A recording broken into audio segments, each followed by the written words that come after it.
Last time बात हुई थी about the molecular mass calculation.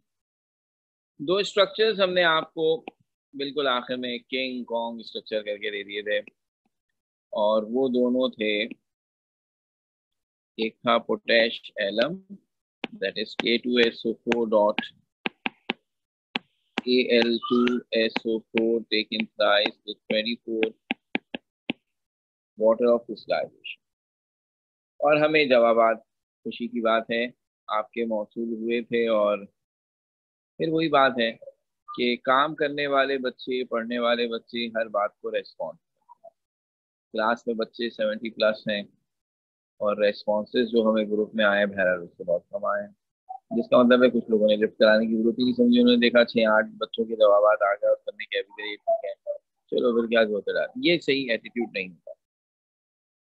और अगर उसमें कोई ऐसे हैं जिन्होंने किसी और का आंसर लिख दिया, करने की कोशिश नहीं की, ऑब्वियसली देखें, ना मुझे पता चलेगा ना मैं देख रहा हूँ। ऐसे भी होंगे बच्चे जिन्होंने किया होगा, उनका ये आंसर निकला होगा, उन्होंने मैसेज नहीं किया, उनका कोई बात नहीं, कर तो लिया, मेरा आंसर भी हो यार, एट्स ओके। तो मेरा पॉइंट ये है कि आपका काम करना, चाहे मुझे पता चल रहा है या नहीं पता चल रहा, वो आपके लिए जरूरी है। और आप काम नहीं कर रहे लेकिन हमें फेक मैसेज के जरिए बता रहे हैं कि आपने कर दिया है, तो आप अपना नुकसान। इस वक्त इस पर्टिकुलर कंडीशन में जिसमें आप गुजर रहे हैं, now about 5 month, it's not a joke. ये आपके फ्यूचर के साथ कितना खतरनाक काम हो रहा है, शायद अभी आपको इसका अंदाजा ना हो, बाद में हो कि ये मामला ना जल्दी खत्म होने वाला है और ना ऐसे है। तो इसमें हमें मेच्योरिटी का मुजाहरा करना है। फर्स्ट ईयर में आने वाला बच्चा, कॉलेज स्टूडेंट, इमेच्योर नहीं होता है, तो छोटा बच्चा नहीं है। इसमें ये मेच्योरिटी होनी चाहिए कि मैं पढ़ाई करके अपनी लाइफ को, अपने फ्यूचर को क्या बनाना चाहता हूँ। तो anything which I do for just for fun, और जस्ट टाइम जाया कर दूँ और ना दूँ, तो इससे मुझे क्या फर्क पड़ रहा है यार। इस वक्त तो सूरत हाल ये, मैं तो आपको शक्ल से पहचानता भी नहीं। सही बात है ना। तो मुझे इससे क्या फर्क पड़ता है अगर आप मुझे फेक मैसेज करके या मुझे ये बता देंगे, नहीं देख देंगे हमारा भी आंसर यही आ गया, खत्म, मैं तो बिलीव कर लूंगा। और मुझे क्या फर्क पड़ रहा है अगर आपको नहीं आता है और आप झूठ बोल रहे हैं। तो लेकिन आपका नुकसान, इसलिए ख्याल ये रखना है कि इन्वॉल्व होना है कि ना। ये छोटे छोटे काम जब हम न्यूमेरिकल खास तौर पे करेंगे, तो मेरा दिल चाह रहा है ना कि मैं इसी तरह कराऊं कि मैं अगर एक आधा सवाल आपको होमवर्क से दूं तो उसकी मैं फीडबैक लूं, तो उस फीडबैक में नजर आना चाहिए कि एवरीबडी इज इन्वॉल्व। और सिर्फ इन्वॉल्व नहीं है कि बस आंसर दूसरे का देखा और फिर करके, तो आपको भी खुद खुशी होगी कि हाँ हमारा काम कितना अच्छा हो रहा है। बहरहाल आप अपना आंसर चेक कर लेंगे, वैसे तो जिन्होंने मुझे भेजा था सबके ही सही थे, एक आधे के अलावा। K2SO4 जो है उसमें जैसे कि सबके एटॉमिक मासेस आपके पास मौजूद हैं, तो ये है 174, Al2SO4 is 342 and 24 water of crystallization is 432। तो ये बन जाता था जनाब 948 Al, जैसा आप लोगों ने हमें भेजा भी। और ये जो दूसरा वाला था that was ferrous ammonium sulphate, ये ना सिर्फ आप प्रैक्टिकल में इसका मॉलिक्यूलर मास निकालते हैं, बल्कि इस्तेमाल भी करते हैं। यहाँ पे प्रैक्टिकल में यूज होगा, आप इस केमिकल को यूज करेंगे। तो इसमें फेरस सल्फेट 152 है, अमोनियम सल्फेट 132 है और वाटर 108 है। तो इस तरह ये टोटल बनता है 392 है। होमवर्क खत्म हो गई बात। और ये बड़ा इंपॉर्टेंट, अब आपने काम पूरा किया था जो कि था 9th क्लास के स्टैंडर्ड।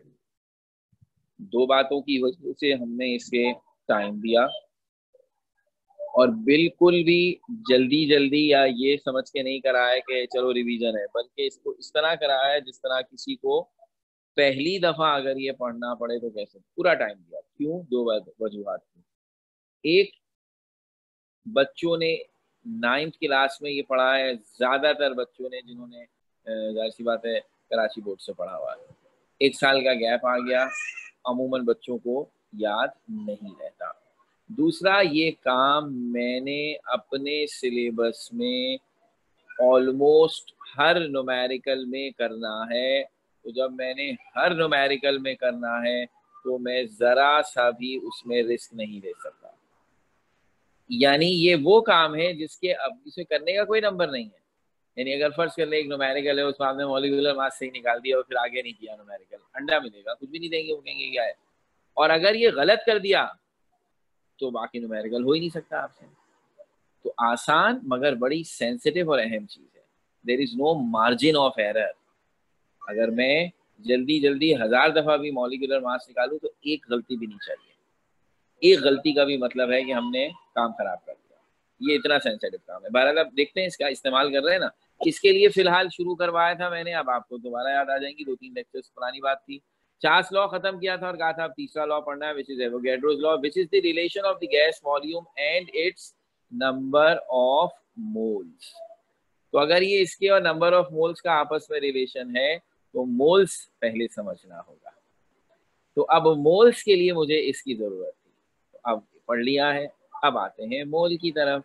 मोल का जो पहला तारुफ हम में से हर एक बच्चे को पता होना चाहिए वो क्या है। आपने क्लास 9th की केमिस्ट्री में, फिर क्लास 10th की फिजिक्स में वेरी फर्स्ट टॉपिक के अंदर ये बात डिस्कस हुई थी आपके साथ कि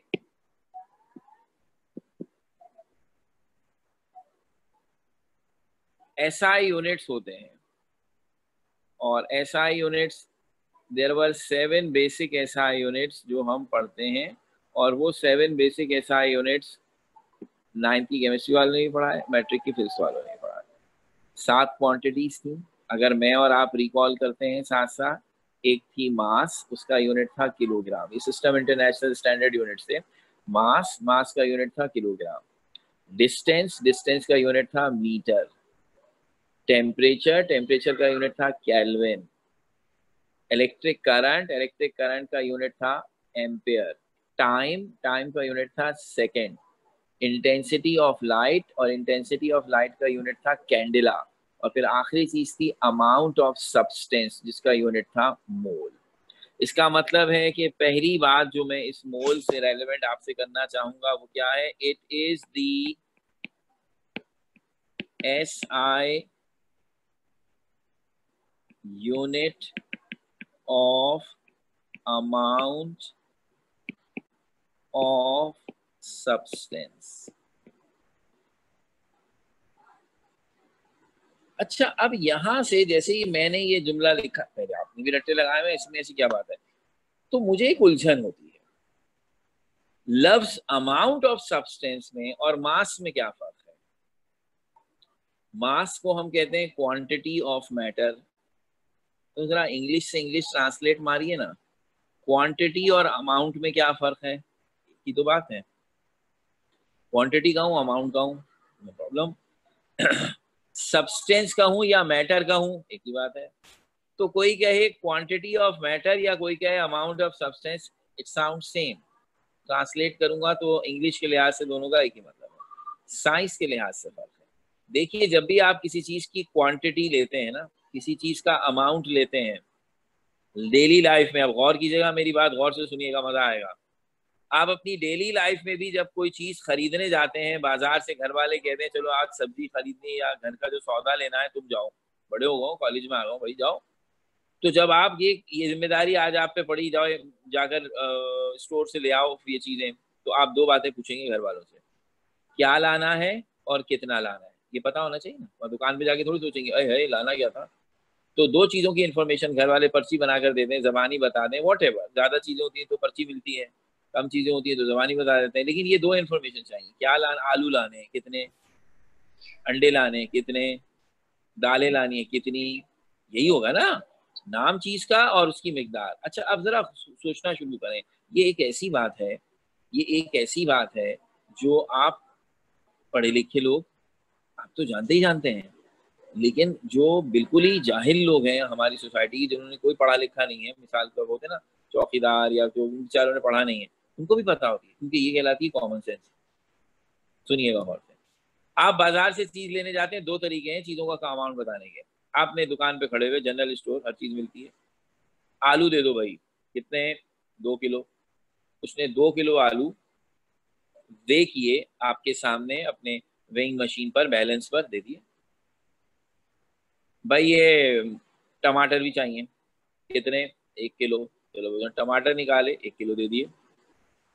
चलो भाई अंडे दे दो अब, कितने? अब बोले 1 किलो। हंसी आएगी आपको मेरी बात सुनते। नहीं नहीं सर क्या कर रहा है, अंडे 1 किलो थोड़ी होते हैं, अंडे किस तरह कहूंगा मैं, 1 दर्जन दे दो।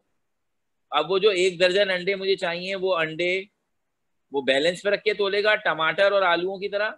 नहीं सर क्या हो गया सर, दर्जन का मतलब होता है 12, गिनेगा, बस यही असल पॉइंट था।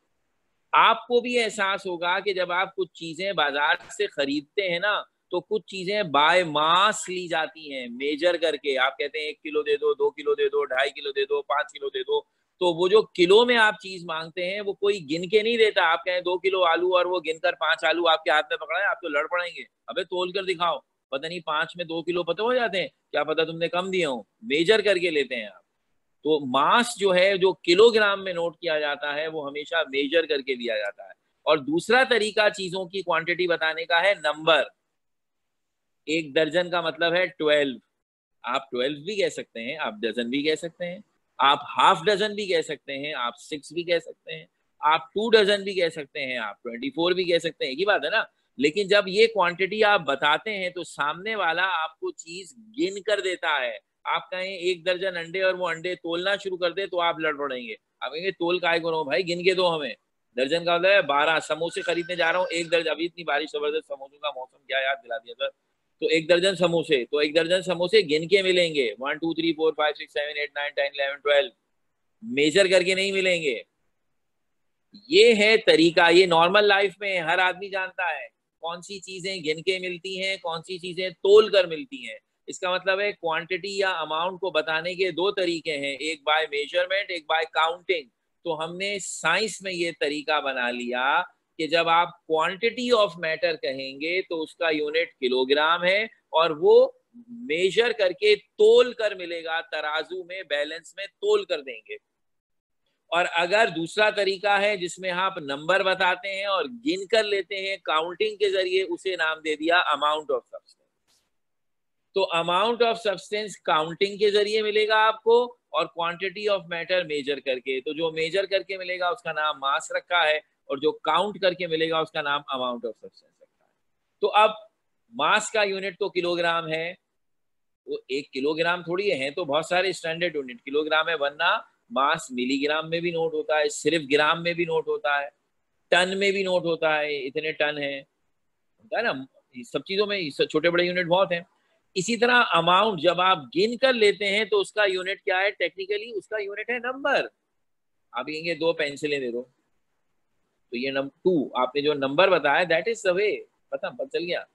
और उसके लिए हमने कुछ और टर्म्स बनाए हैं, मिसाल के तौर पर एक लफ्ज बनाया हुआ है दर्जन। अब किसी भी चीज का दर्जन है उसका मतलब क्या होगा, 12। किसी भी चीज का आप डजन कहेंगे तो उसका मतलब होगा 12। ऐसा ही है ना। आप कहें 1 डजन एप्पल्स, तो 12 एप्पल मिल जाएंगे। 1 डजन बनाना, 12 बनाना मिल जाएंगे। 1 डजन एग्स, 12 एग्स मिल जाएंगे, गिन के मिलेंगे ना। इवन आप ये कहते हैं 1 डजन स्टूडेंट्स वर देयर, इसका मतलब है 12 स्टूडेंट्स वर देयर। ये नंबर आप किसी भी चीज के साथ लगा सकते हैं। यार 1 दर्जन गाड़ियां आज बस बारिश में फंस गई, 1 दर्जन गाड़ियां बारिश में फंस गई, मतलब 12 गाड़ियां फंस गई, यही मतलब हुआ ना। Dozen stand for a number. इसी तरह mole stand for a number. Dozen amount of substance का ही यूनिट है, काउंटिंग का ही छोटा यूनिट है। जिनकी तादाद थोड़ी सी होती है उन चीजों को नोट करने के लिए डजन यूज करते हैं, जो हमारी आम जिंदगी में है। जो अब आप खुद सोचिए, आपकी तो अभी उम्र इतनी नहीं है, हमारी इतनी हो गई, घर की जिम्मेदारियां सब कुछ है। लेकिन आज तक मैं बाजार से अगर ये जो गिन के चीजें लेते हैं, अंडे या समोसे या कीनू या केले, कितने एक दफा लिए होंगे मैंने, ज्यादा घर में कभी कोई तकरीब वकरीब हो गई तो मैंने कह दिया होगा 5 दर्जन केले ले आओ। वरना नॉर्मली हर एक आदमी 1 दर्जन या 2 दर्जन केले लेता है। तो नॉर्मल रूटीन में जो चीजें गिन कर ली जाती हैं बाजार से, उनके नंबर यही होते हैं ना, 1 डजन 2 डजन, बस इससे ज्यादा कोई क्या लेगा। नॉर्मली तो कोई भी नहीं लेगा, इतना ज्यादा लेके क्या करेगा, खराब हो जाएगी चीज। और अगर घर में कोई तकरीब है तो चलो, तकरीब रोज तो नहीं होती ना, जिंदगी में 2 या 4 दफा ऐसा मौका आता है कि आपके घर में कोई तकरीब है तो आपने कहा हाँ चलो भाई आज सबके लिए फला चीज मंगानी है तो इतनी ज्यादा मंगा, अदरवाइज तो नॉर्मली तो इतने बड़े नंबरों की हमें जरूरत ही नहीं कोई कहे। बल्कि आप दुकानदार से किसी से पूछने, कभी जिंदगी में ऐसा हुआ कि कोई तुम्हारे दुकानदार दुकान पर आकर बोला हो 100 दर्जन समोसे दे दो, कैसी बातें कर रहे हो, क्या करेगा कोई, और हम बना भी नहीं सकते इतने ज्यादा, 1200 समोसे कौन बनाएगा। तो ये तो इसलिए हमें जरूरत ही नहीं है। Dozen is a very good unit for a daily life, that's it. लेकिन केमिस्ट्री में समोसे नहीं गिनने हैं, केमिस्ट्री में बनाना नहीं गिनने हैं, केमिस्ट्री में गिने जाते हैं एटम्स और मॉलिक्यूल्स, जो कि इतने छोटे हैं कि उनके लिए बहुत बड़ा नंबर चाहिए उनको मेजर करने के लिए। तो एटम और मॉलिक्यूल्स के लिए हम जो गिनती लेते हैं, जो यूज करते हैं, वो कहलाती है मोल। तो डजन का मतलब है 12, तो मोल का भी मतलब कोई ना कोई नंबर होगा, और वो नंबर है 6.02 इंटू 10⁻23। जैसे कोई आदमी कहे 1 डजन तो फौरन दिमाग में 12 आता है, इसी तरह कोई आदमी कहे 1 मोल तो दिमाग में क्या आना चाहिए, ये नंबर। सिर्फ ये नंबर नहीं आना चाहिए, इसका मतलब भी आना चाहिए। हम में से हर एक को पता हो कि जब है ना we write the numbers in power of 10 then what it means actually. तो अगर ये नंबर मैं नॉर्मल तरीके से लिखूं या मल्टीप्लाई बाय 10⁻23 करके ना लिखूं, तो आपको अंदाजा है ये कितना बड़ा नंबर है। ये ऐसे लिखा जाएगा।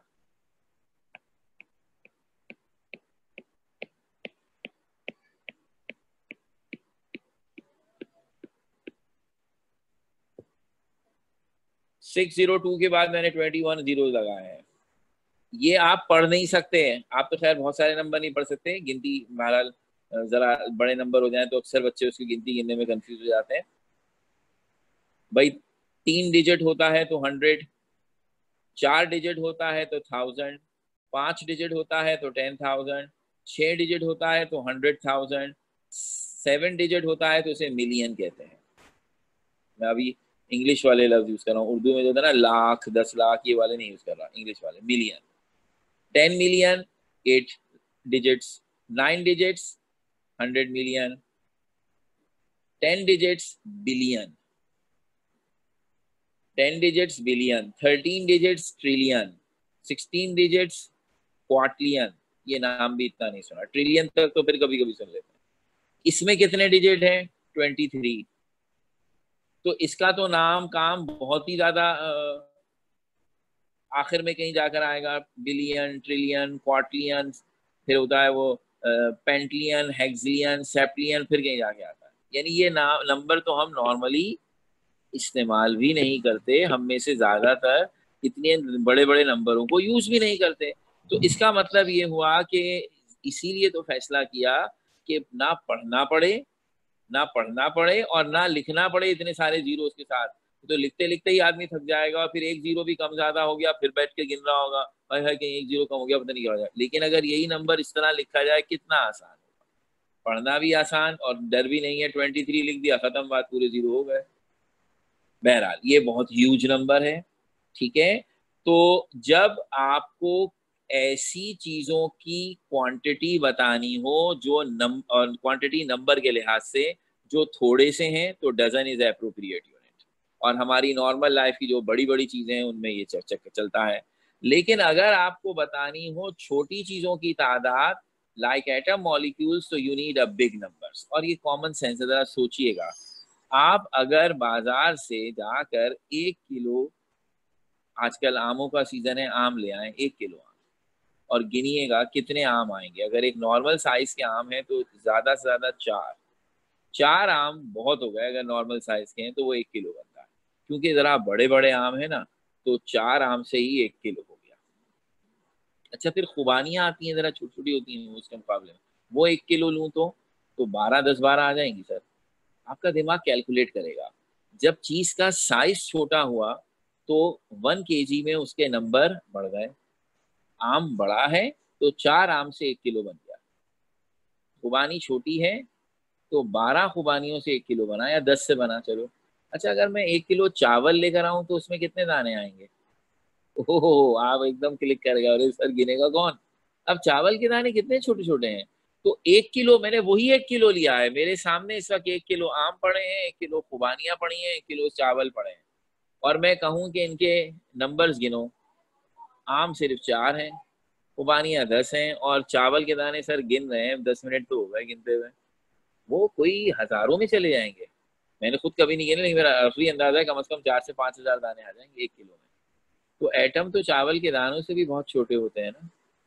तो अगर आप किसी चीज का 1 किलो लेकर ये पूछें इसमें एटम कितने हैं, तो चूंकि एटम बहुत ही छोटे हैं तो उनकी तादाद इसी तरह की बनेगी जैसी आपने मोल की बनाई है।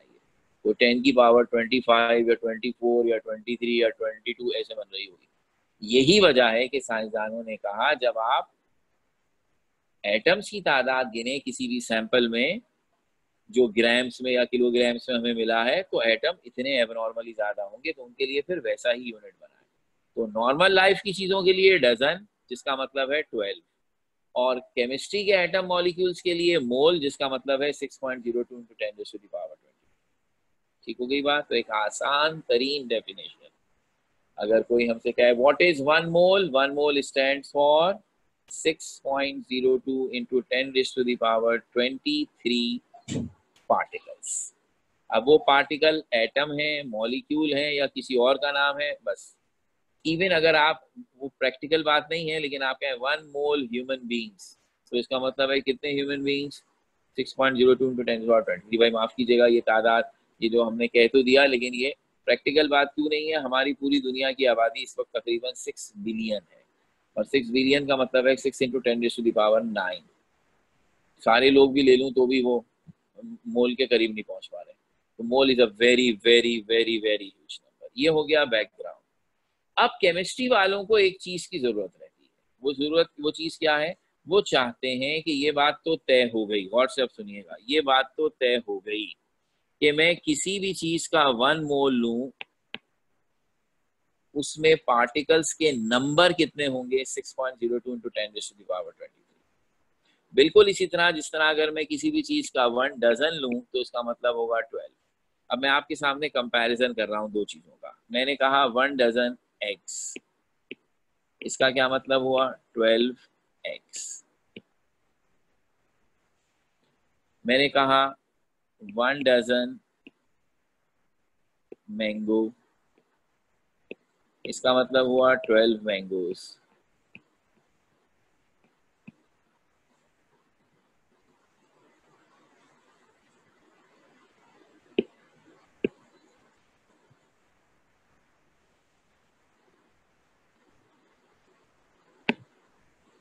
मैंने आपसे कहा 1 डजन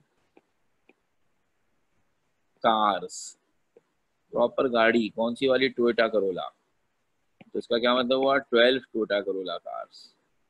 यानी कोई भी चीज हो 1 डजन कहते हैं तो मतलब 12 भी होगा ना भाई। अच्छा, अब मुझे एक बात बताइए, ये जो मैंने 3 चीजें आपके सामने लिखी हैं, ये 3 चीजें एक दूसरे के बराबर हैं इन टर्म्स ऑफ नंबर। अगर मैं नंबर के लिहाज से इन्हें कंपेयर करूं तो मैंने सबकी तादाद बराबर ली है, सबको 12 12 12 लिया है। इस लिहाज से तो ये तीनों क्वांटिटीज बराबर हैं कि इनमें नंबर सेम है। 12 अंडे हैं, 12 आम हैं, 12 गाड़ियां हैं। लेकिन अगर कोई मुझसे ये कहे कि इन तीनों का मास निकालते हैं, कि तो तीनों का मास एक जैसा होगा, इन्हें वे करें जरा, क्या 12 गाड़ियों का मास 12 अंडों के बराबर होगा? ऐसी बातें कर रहे हैं सर। इसमें सबसे ज्यादा हैवी कौन होगा? आप देखिए सर, गाड़ियां, आप 12 लेने में, एक गाड़ी का मास इतना होगा कि ये अंडे और ये मैंगो क्या बेचते हैं। तो सबसे भारी चीज इसमें कौन है, 1 डजन कार्स। उसके बाद 1 डजन मैंगो। सबसे हल्का कौन है, 1 डजन एग्स। यही होगा ना आपका अंदाजा। बस तो गौर से सुनिएगा, जब हम चीजों को नंबर के लिहाज से बराबर रखते हैं तो उनका मास बराबर नहीं होता। ये तीनों चीजें नंबर के लिहाज से बराबर हैं, तीनों में 12 12 12 क्वांटिटी ली गई है, but their masses are different. तो अब मैं जरा इधर मोल पे आ जाऊं। मैं कहूं 1 मोल कार्बन, कार्बन एक एलिमेंट है, एटम से मिलकर बनता है। कितने एटम होंगे 1 मोल में? आप कहेंगे sir 6.02 into 10⁻23 atoms of carbon. वहां डजन था, उसका मतलब था 12। यहाँ मोल है, मोल का मतलब है 6.02 इंटू 10⁻23। ठीक है। अब मैंने दूसरी एग्जाम्पल ली, उन्होंने कहा जी 1 मोल मैग्नीशियम, एक और एलिमेंट ले लेते हैं, ये भी एटम से मिलकर बना है। 1 मोल में से कितने एटम होंगे sir? Same 6.02 into 10⁻23 atoms of magnesium.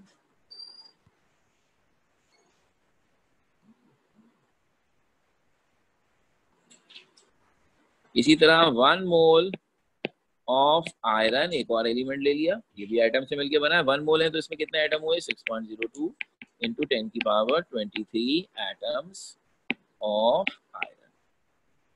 सही हो गई बात। अब आपको हम दिखा रहे हैं जिस तरह तीनों 1 डजन थे तो तीनों में नंबर बराबर था 12 12 12। अब ये तीन डिफरेंट चीजें ली हैं, तीनों के 1 मोल लिए हैं, तो ये किस लिहाज से एक दूसरे के इक्वल है। तीनों में पार्टिकल्स की तादाद 6.02 इंटू 10⁻23, 6.02 इंटू 10⁻23, 6.02 इंटू 10⁻23, तो नंबर के लिहाज से तीनों सेम है। यहाँ क्या कहा था, ये तीनों नंबर के लिहाज से सेम है मगर मास के लिहाज से डिफरेंट है, तो यहाँ भी यही कहेंगे 1 मोल कार्बन, 1 मोल मैग्नीशियम, 1 मोल आयरन, ये तीनों नंबर ऑफ एटम्स के लिहाज से सेम है लेकिन इनका टोटल मास सेम नहीं होगा। बिल्कुल उसी तरह जैसे तीनों डजन में लिए गए थे लेकिन उनका मास सेम नहीं था। क्यों? क्योंकि हम सबको पता है कार्बन का एटम 12 होता है, मैग्नीशियम का एटम 24 होता है, यानी उससे डबल मास रखता है, और आयरन का एटम 56 होता है, ये तो मैग्नीशियम के डबल से भी ज्यादा है।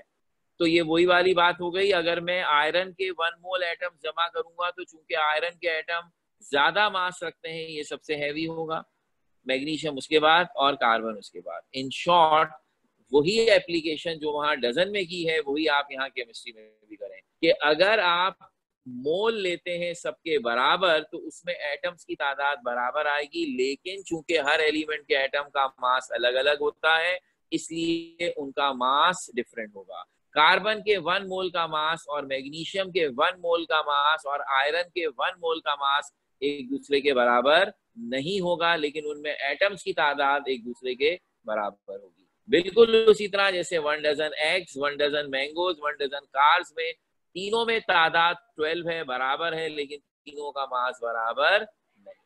ये है सबसे इंपॉर्टेंट मैसेज। ये अगर समझ लेते हैं तो वो रटी रटाई डेफिनेशन तो हमें खुद ही आ जाएगी। तो अब सवाल ये पैदा हुआ कि कार्बन, मैग्नीशियम और आयरन के 1 मोल का मास कितना होगा। हमने कहा ये याद रखना बड़ा आसान है, जो इनका एटॉमिक मास है, कार्बन का एटॉमिक मास कितना है 12, उसका यूनिट क्या था AMU। अगर आप उसका यूनिट बढ़ा दें, AMU तो बहुत ही छोटा यूनिट है, अगर हम उसका यूनिट बड़ा ले लें यानी ग्राम, तो 12 ग्राम में एटम्स की तादाद 1 मोल के बराबर होती है। इसलिए हम 1 मोल की डेफिनेशन में ये जुमला लिखते हैं कि ग्राम एटॉमिक मास और ग्राम फॉर्मूला मास और ग्राम molecular mass of any substance is equal to mole and it contains 6.02 into 10 to the power 23 particles, यानी एटम्स, आइंस और मॉलिक्यूल्स। तो ये अब मैंने आपके सामने क्या बात कही, मोल को दो तरीकों से डिफाइन करवाया। एक तो हम ऑलरेडी बता चुके, जब भी आप कहेंगे mole how many particles are there 6.02 into 10 to the power 23।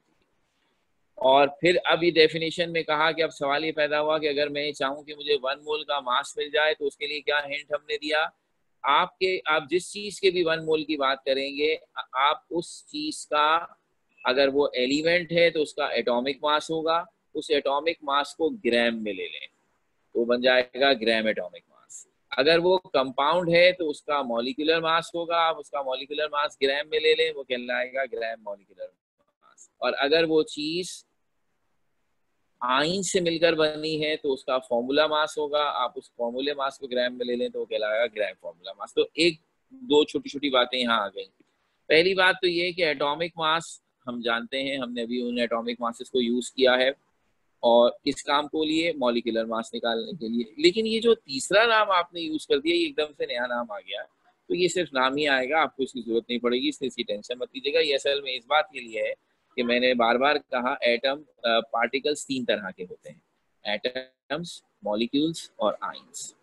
तो एलिमेंट एटम से मिलके बनते हैं तो उनका एटॉमिक मास होता है, कंपाउंड मॉलिक्यूल से मिलके बनते हैं तो उनका मॉलिक्यूलर मास होता है, और कुछ कंपाउंड जिन्हें आप कहते हैं आयोनिक कंपाउंड, वो आयन से मिलके बनते हैं और उनको हम कहते हैं फॉर्मूला मास। ठीक हो गई बात। तो इस तरह अगर हमारे पास एलिमेंट होगा तो एटॉमिक मास, कंपाउंड होगा तो मॉलिक्यूलर मास, और अगर आयनिक कंपाउंड होगा तो फॉर्मूला मास। चूंकि हम आमतौर पर फॉर्मूला मास को नहीं कंसीडर करते तो ज़्यादातर बातें इन्हीं दोनों की होंगी, यानी ग्राम एटॉमिक मास और ग्राम फॉर्मूला मास। तो अब इसका मतलब क्या निकला, अब मैं आपको एग्जाम्पल देकर अपनी बात का एंड करता हूँ कि अब अगर किसी ने कहा कि उसके पास है 1 मोल ऑफ कार्बन, तो ये बात तो तय हो चुकी कि 1 मोल ऑफ कार्बन का मास होगा 6.02 × 10⁻23 एटम्स ऑफ कार्बन। अब हम जो डेफिनेशन के हिसाब से कह रहे हैं वो ये कह रहे हैं कि 1 मोल कार्बन के अंदर एटम्स की तादाद तो फिक्स है, वो तो आप हमने याद कर ली, लेकिन इसका मास कितना होगा, तो हमने कहा कार्बन का एटॉमिक मास क्या था 12, तो आप उस 12 का यूनिट बना दें ग्राम, तो 12 ग्राम कार्बन जो है वो 1 मोल होगा और उसमें एटम्स की तादाद होगी 6.02 × 10⁻23। इसी तरह अगर आप कहें 1 mole of magnesium, how many items are there, ये तो खैर फिक्स है, इसके लिए तो आप सोचे भी मत, वही दोबारा लिख दीजिए कि 6.02 × 10⁻23 आइटम्स ऑफ मैग्नीशियम। हाँ, अब इसका मास कितना होगा, तो भाई आपसे अभी अभी बात की है, ये लोग एटम्स की तादाद में बराबर है, मास में बराबर नहीं है। कार्बन का एटॉमिक मास 12 था तो उसका मोल 12 ग्राम का, मैग्नीशियम का एटॉमिक मास 24 है तो उसका मोल 24 ग्राम का। अब अगर मैं यहाँ कोई तीसरा एलिमेंट ले लूं तो उसका मोल उसके एटॉमिक मास को ग्राम में लेंगे तो मिल जाएगा। मसलन तीसरा एलिमेंट है 1 मोल ऑफ आयरन, तो अब एटम्स की तादाद तो सेम है, ये जो राइट साइड की चीज है ये तो हमेशा 6.02 × 10⁻23 रहेगी, इसमें कोई शक नहीं है। लेकिन अब अगर कोई कहे आयरन के 1 मोल का मास कितना है, तो वो 12 भी नहीं, वो 24 भी नहीं, आप कहेंगे आयरन तुम्हारा एटॉमिक मास कितना है, वो कहेगा 56, तो हम कहेंगे 56 ग्राम। तो इससे हमें बिल्कुल क्लियर ये अंदाजा हो रहा है कि when you are talking about mole, mole में पार्टिकल्स की तादाद हमेशा फिक्स होती है, लेकिन मोल का मास जो है वो इस बात पर डिपेंड करता है कि आप किस सब्सटेंस का मोल ले रहे हैं। वो सब्सटेंस कार्बन है तो 12 ग्राम, वो सब्सटेंस मैग्नीशियम है तो 24 ग्राम, वो सब्सटेंस आयरन है तो 56 ग्राम। ये नंबर कहाँ से आए, ये नंबर इनके एटॉमिक मासेस हैं जिनको आपने अभी यूज किया है। ये तो एलिमेंट की बात हो गई जिसमें एटम होते हैं। दूसरी कौन सी चीज है, कंपाउंड, जिसमें मॉलिक्यूल होते हैं। तो अब अगर मैं कहूं 1 mole of water, water compound है, इसमें कितने मॉलिक्यूल्स होंगे, जब आपने 1 मोल कह दिया तो कोई सोचे भी मत, 6.02 × 10⁻23 मॉलिक्यूल्स ऑफ वाटर। अब इशू ये आया इसका मास कितना होगा, तो हमने अभी अभी डेफिनेशन में कहा है अगर हम एलिमेंट के एटॉमिक मास को ग्राम में ले रहे हैं तो कंपाउंड के मॉलिक्यूलर मास को ग्राम में लेंगे। तो H2O का मॉलिक्यूलर मास क्या है, यही तो निकालना सिखाया था। H2O, हाइड्रोजन के 2 एटम है, ऑक्सीजन का 1, हाइड्रोजन के 2 एटम, इसका मतलब हाइड्रोजन का एटम का एटॉमिक मास 1 होता है, तो 2 हाइड्रोजन के हुए और ऑक्सीजन का एटॉमिक मास 16, कितना निकलेगा 18, तो इसका 1 मोल किसके बराबर हुआ 18 ग्राम।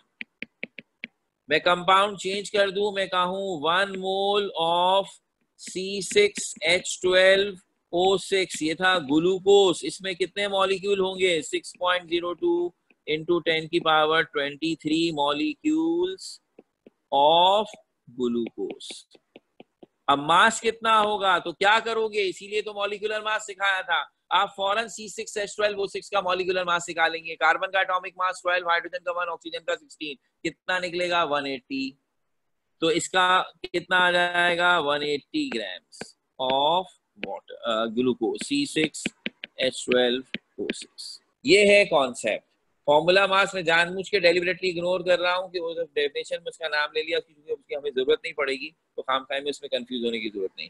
दो मेजर चीजें हैं, एटम है तो उसका एटॉमिक मास, कंपाउंड है तो उसका मॉलिक्यूलर मास। अगर आप वो ग्राम में लेंगे दैट इज इक्वल्स टू मोल, और मोल में पार्टिकल्स कितने होते हैं 6.02 × 10⁻23। ये है डेफिनेशन और कॉन्सेप्ट ऑफ मोल। जब भी हम लफ्ज मोल इस्तेमाल करेंगे किसी भी चीज का, तो वो पार्टिकल्स की तादाद के लिहाज से बराबर होगा और उसका मास डिपेंड करेगा कि आपने जो चीज ली है उसका एटॉमिक या मॉलिक्यूलर मास क्या है। तो अब इससे इंशाल्लाह आगे बढ़ते हैं और इसे एवोगैड्रो लॉ पर अप्लाई करेंगे इंशाल्लाह अब अपनी नेक्स्ट क्लास में।